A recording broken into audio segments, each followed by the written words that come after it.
come to the floor today to talk about our nation's economy. As we come to the end of another calendar year, the American people are asking themselves a simple question. Are we better off now, today, than we were 1 year ago? For most Americans, the answer is no. In fact, a new survey from the New York Federal Reserve says just that. Most of the people surveyed say they are worse off now than they were 1 year ago. Most also said, very concerning, that they expect to be worse off a year from now than they are today. And it's easy to see why. Shelves are empty, we have the worst labor shortage ever recorded, and prices are rising at the fastest rate in 40 years. Joe Biden is breaking records, but not the good kind. Joe Biden is about to enter his second year in office with record-high inflation and record-low approval. Since Joe Biden took office, prices have gone up much faster than wages. As a result, the typical American family can purchase less today than they could a year ago. People have had to change the way they drive, they shop, and they eat. By one estimate, families are paying $175 more every month because of inflation since Joe Biden took office. This works out to about $2,000 a year, a bite out of the paychecks of the American people, equivalent to a loss of $2,000. Now, some estimates are even higher. Harvard professor Jason Furman was a top advisor to President Obama. His estimate that it is double that number. He said there have been $4,000 more in expenses for the American families this year than there was last year. Of course, the biggest increase that we see is in energy. Gas prices are up. They're up by more than $1 a gallon. Now, this is just in the 10 months since Joe Biden took office. It costs $20 to $30 more to fill the tank.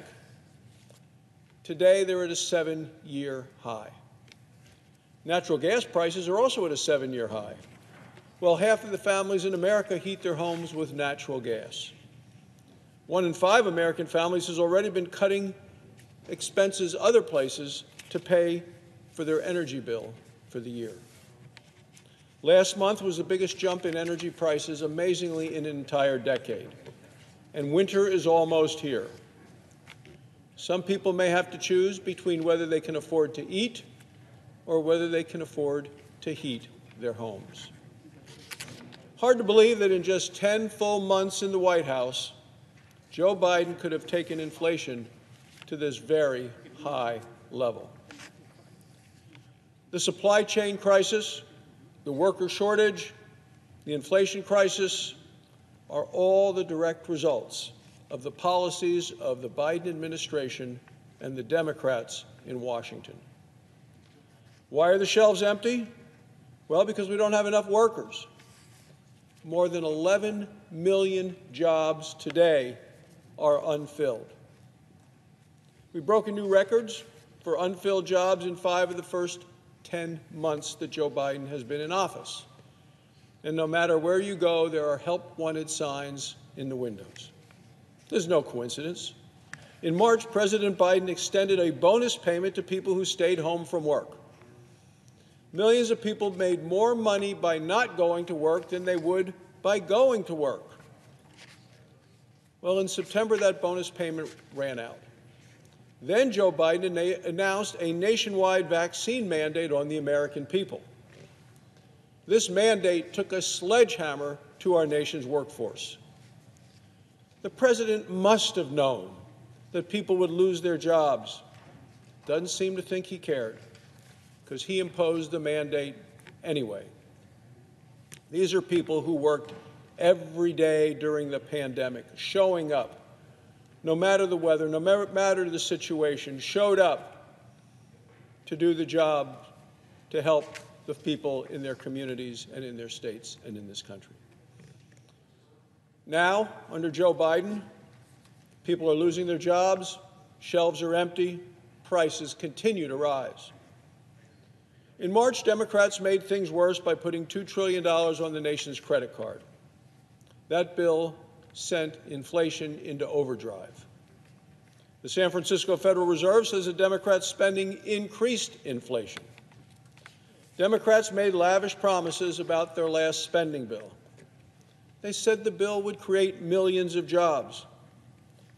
Nancy Pelosi said 4 million jobs. Joe Biden upped the ante, said 7 million new jobs. How did the predictions turn out? Not so well for the predictions of Nancy Pelosi or Joe Biden. Joe Biden was off by the full 7 million jobs. The most recent jobs report shows we created fewer jobs than we were predicted even without the Democrat spending bill. Those 7 million jobs Joe promised are nowhere to be found.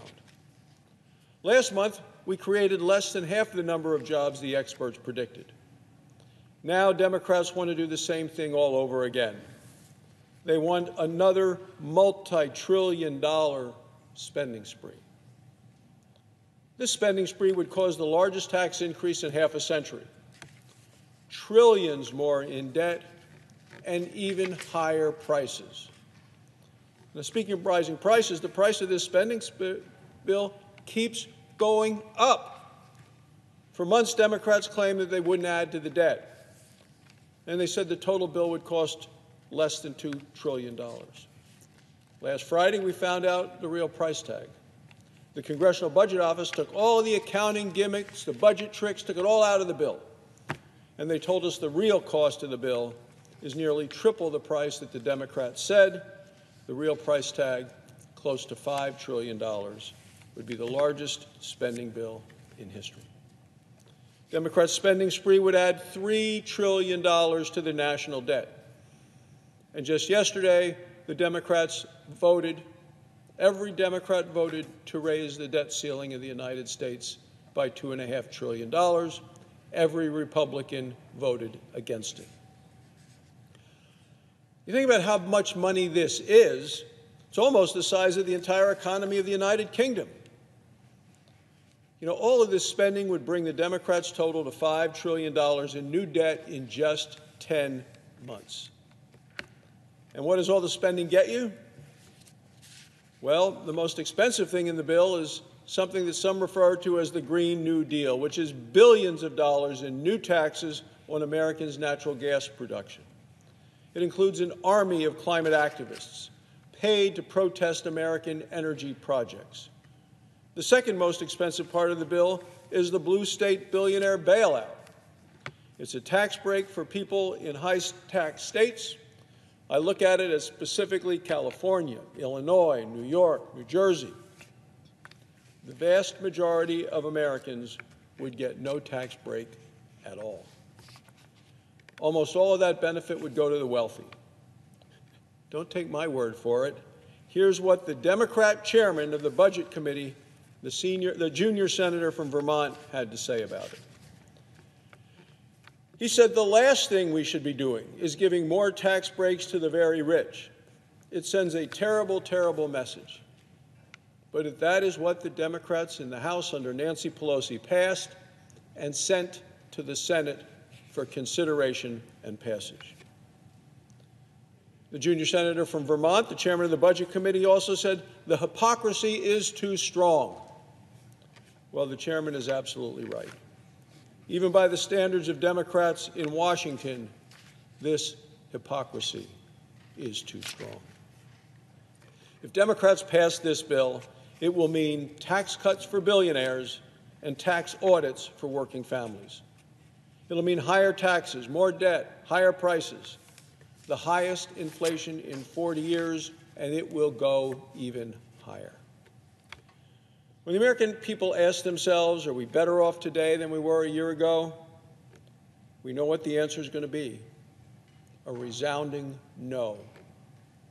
If Democrats pass this bill, it will be no for years and years to come.